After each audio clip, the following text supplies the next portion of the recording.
Halo sahabat profesional, welcome to Connecting Time with Foster and Bridge Indonesia.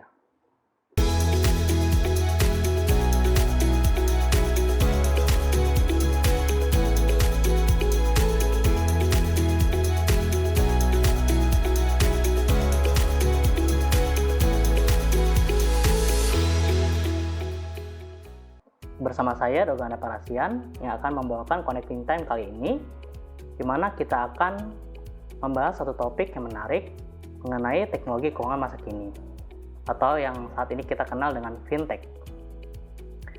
Fintech di Indonesia saat ini sedang berkembang pesat, di mana dengan pertumbuhan penduduk yang produktif dan media sosial serta perkembangan teknologi yang membuat fintech ini berkembang pesat di Indonesia.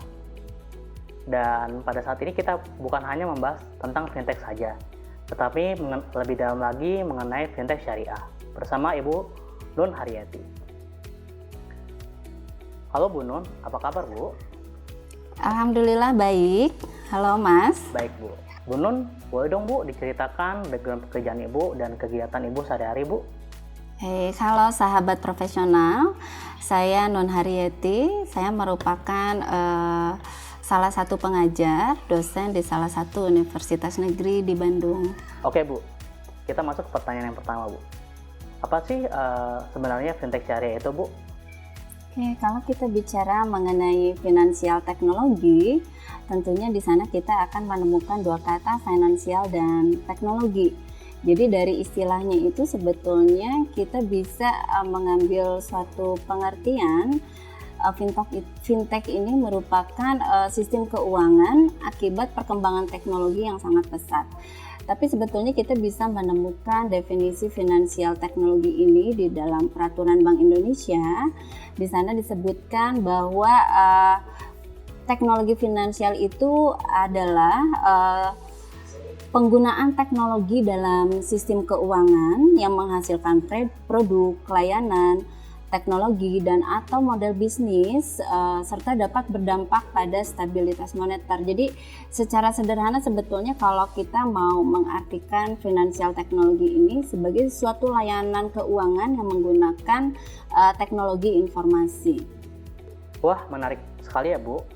Sebagai orang awam Bu, boleh dong Bu dijelaskan mengenai prinsip-prinsip syariah seperti apa yang diterapkan dalam fintech itu Bu?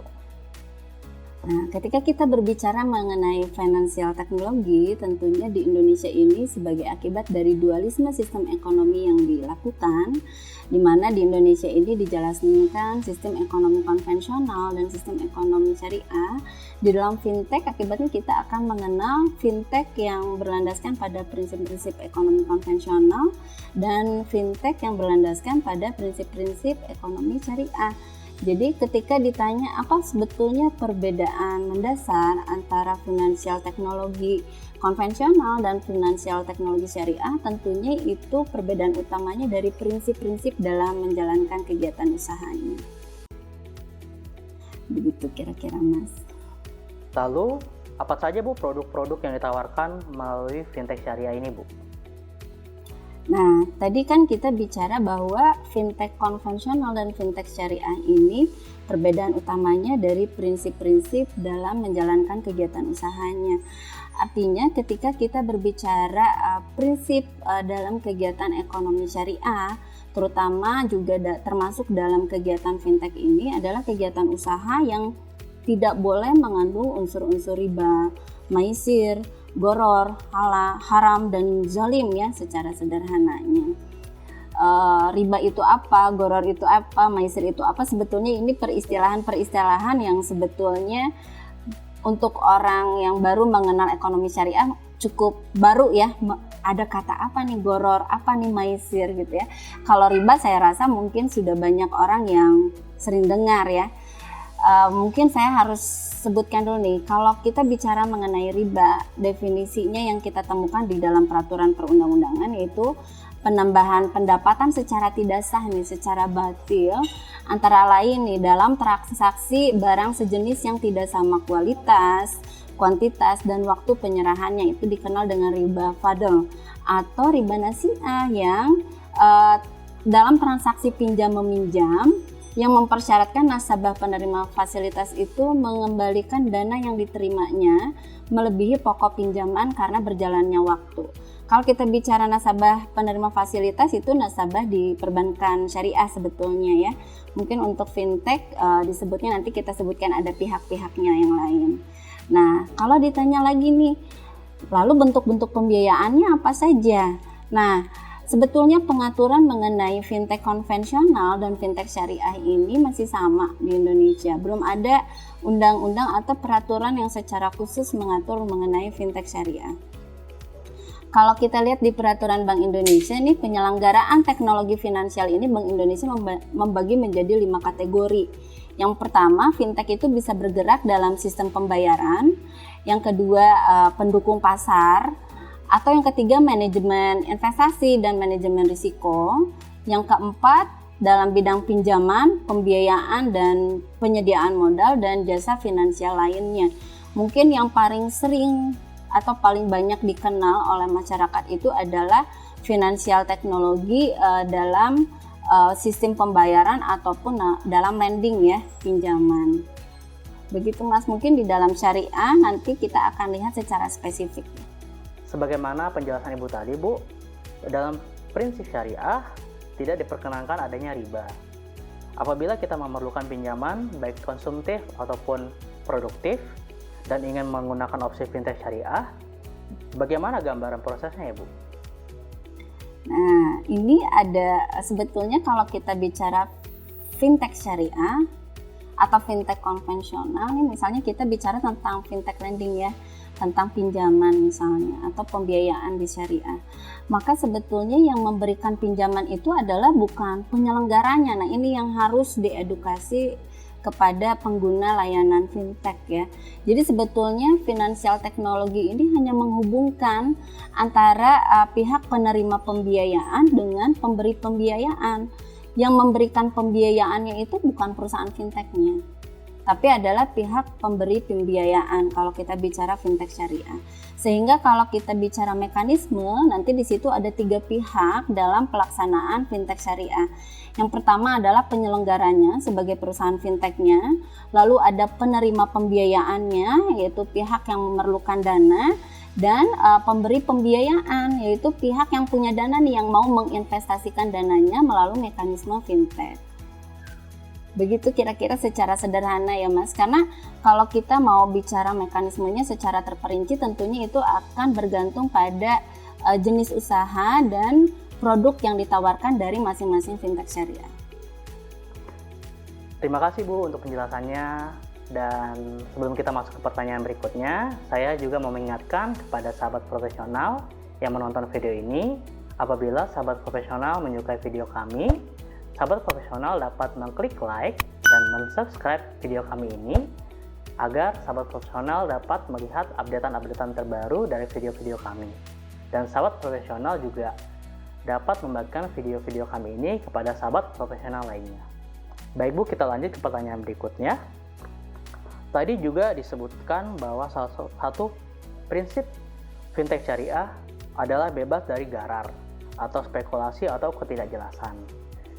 Berarti apakah ada pembiayaan yang melalui fintech syariah ini tidak bisa dilakukan oleh industri-industri yang bergerak di bidang tertentu ya Bu? Ya, tadi kita bicara mengenai prinsip-prinsip ekonomi syariah. Ketika kita bicara prinsip-prinsip tadi kita sudah berbicara riba, goror, maisir, haram, dan zolim. Tentunya ketika menjalankan kegiatan bisnis syariah, terutama melalui mekanisme fintech syariah ini, ada bidang-bidang yang tidak bisa dibiayai melalui mekanisme fintech syariah maupun lembaga keuangan syariah yang lain. Ya, seperti misalnya nih ada suatu fintech syariah yang tidak bisa membiayai yang berasal dari misalnya industri rokok, industri minuman keras ya, obat terlarang, babi, perjudian, prostitusi, atau hotel yang belum syariah mereka tidak mau ya, dan kegiatan yang mengandung spekulasi. Jadi tentunya kalau kita bicara kegiatan usaha yang bisa dibiayai ini tentunya terbatas industri-industrinya, tergantung industri tersebut comply terhadap syariah atau tidak, baik dalam bidang usahanya maupun dalam menjalankan kegiatan usahanya. Begitu. Seperti kita ketahui Bu, pilihan fintech syariah saat ini tidak hanya memberikan pinjaman konsumtif ataupun produktif, tapi juga dimanfaatkan sebagai crowdfunding. Apakah ada pengawasan dari fintech syariah itu sendiri Bu, atau dari lembaga pemerintah apabila sumber daya yang digunakan dari investor dari sumber yang tidak halal Bu? Ya, kalau kita berbicara nih mengenai penyelenggara fintech di Indonesia, itu sebetulnya diwajibkan berbentuk badan hukum. Badan hukum di sini bisa perseroan terbatas atau koperasi. Dalam menjalankan kegiatan usahanya, badan hukum ini sebagai penyelenggara fintech itu harus melakukan mitigasi risiko dan menerapkan prinsip dasar dari perlindungan pengguna sebetulnya ya. Perlindungan dasarnya apa? Dia harus transparan ya, perlakuan yang adil, keandalan, kerahasiaan, juga termasuk keamanan data. Sehingga kalau kita bicara apakah ada sistem pengawasan di dalam fintech syariah ini, tentunya ada. Salah satunya dalam organisasi penyelenggara fintech itu di dalam badan hukumnya harus ada Dewan Pengawas Syariah. Dewan Pengawas Syariah ini merupakan pihak yang bertanggung jawab atau memiliki kewenangan agar si perusahaan fintech ini comply terhadap syariah secara internal ya, dari dalam. Tapi kalau dari luar, tentunya pengawasan ini tidak bisa lepas dari otoritas pengatur dan pengawas lembaga keuangan di Indonesia, baik secara mikroprudensial maupun makroprudensial, yaitu OJK dan BI. Jadi kalau kita bicara otoritas nih, ketika kita bicara fintech lending yang memberikan pembiayaan misalnya di syariah, itu nanti otoritas pengatur dan pengawasnya adalah OJK. Tapi kalau kita bicara fintech yang bergerak di sistem pembayaran, otoritas pengatur dan pengawasnya itu Bank Indonesia. Pertanyaannya lalu gimana kalau misalnya ada fintech yang misalnya lending iya, sistem pembayaran juga iya, berarti dia harus terdaftar di dua-duanya, baik di BI maupun di OJK ya. Jadi kalau sistem pengawasan saya rasa itu sudah cukup ya untuk pengawasan di sektor lembaga keuangan syariah termasuk di fintech syariah. Sebagai pengguna nih Bu, hal apa saja yang harus kita perhatikan Bu dalam memilih fintech syariah yang amanah Bu? Nah, ini sebetulnya sangat penting mengingat pengguna fintech di Indonesia ini semakin meningkat ya dari tahun ke tahun. Juga perkembangan bisnisnya semakin besar, tidak hanya di konvensional juga di syariah. Langkah utama kita bagaimana caranya supaya terhindar misalnya dari fintech yang ilegal itu adalah untuk memastikan legalitas dari si perusahaan fintechnya itu sendiri. Tadi kita sudah sebutkan bahwa otoritasnya itu ada di OJK atau di BI. Sehingga kalau misalnya kita bersentuhan nih menggunakan layanan fintech yang basisnya adalah lending, tentunya kita harus lihat ilegalitas perusahaannya itu di OJK. Ada kanalnya kalau nggak salah itu di 157 kalau nggak salah ya. Sekarang cukup mudah untuk mengecek suatu perusahaan itu sudah terdaftar di OJK atau belum. Kita pastikan legalitasnya secara betul dan itu asli, tidak palsu. Juga kita lihat mekanisme pinjaman yang diberikan. Bagaimana misalnya dengan bagi hasilnya ya, kalau syariah nisbah bagi hasilnya seperti apa. Lalu yang paling mudah adalah mengenai akses. Karena ini merupakan suatu layanan keuangan yang berbasis digital, tentunya kita harus lihat biasanya mereka itu meminta akses ke handphone kita, ke gadget kita itu misalnya sampai ke foto, video, kontak dan lain sebagainya ya. Sebetulnya yang diizinkan oleh OJK itu hanya boleh sampai ke kamera, mikrofon dan lokasi. Jadi kalau misalnya mereka meminta untuk bisa mengakses lebih dari itu, kita sudah harus patut curigai fintechnya. Jadi yang pertama itu pastikan dia legal secara yuridis perusahaannya. Lalu yang kedua, dari sisi pengguna sendiri kita harus bekali diri kita dengan literasi keuangan syariah.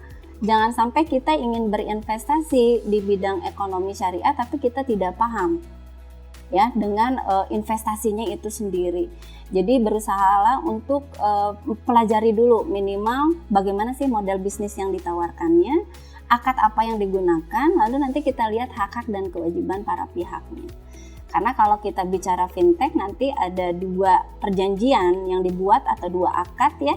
Yang pertama itu adalah antara penyelenggara dan pemberi pembiayaannya. Lalu nanti akad itu akan dibuat antara pemberi pembiayaan dan penerima pembiayaannya. Ada 2 akad di sana. Jadi kita betul-betul harus secara seksama pelajari jenis akadnya, model bisnisnya, juga pastikan legalitas perusahaannya. Sebagai penutup nih Bu, apakah ada tips yang aman dari Ibu untuk bertransaksi melalui fintech, terutama yang berbasis syariah ini Bu? Ya, jadi tipsnya sebetulnya sama seperti tadi. Pertama, kita harus bekali diri kita dengan literasi keuangan ekonomi syariah. Karena seperti tadi kita bicarakan bahwa ekonomi konvensional dan ekonomi syariah ini berlandaskan pada prinsip-prinsip ekonomi yang berbeda. Sehingga ketika kita bersentuhan dengan lembaga keuangan syariah, tentunya kita harus pahami dulu bagaimana mekanisme bisnis yang dilakukan di dalam lembaga keuangan tersebut dalam berinvestasi. Bekali diri dengan ilmu dan pengetahuan ekonomi syariah, perhatikan akad yang digunakan, model bisnis apa yang ditawarkan, dan tentunya tadi pilihlah fintech syariah yang sudah terdaftar di OJK. Jangan sampai kita terjerat dengan fintech ilegal yang tentunya nanti akan merugikan kita ke depannya.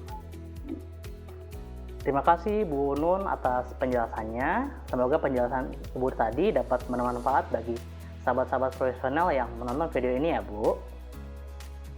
Nah, sahabat profesional juga dapat memberikan saran dan masukan kepada kami mengenai topik-topik yang ingin dibahas dalam connecting time kita selanjutnya, di mana sahabat profesional dapat memberikan komentar pada kolom komentar di bawah ini.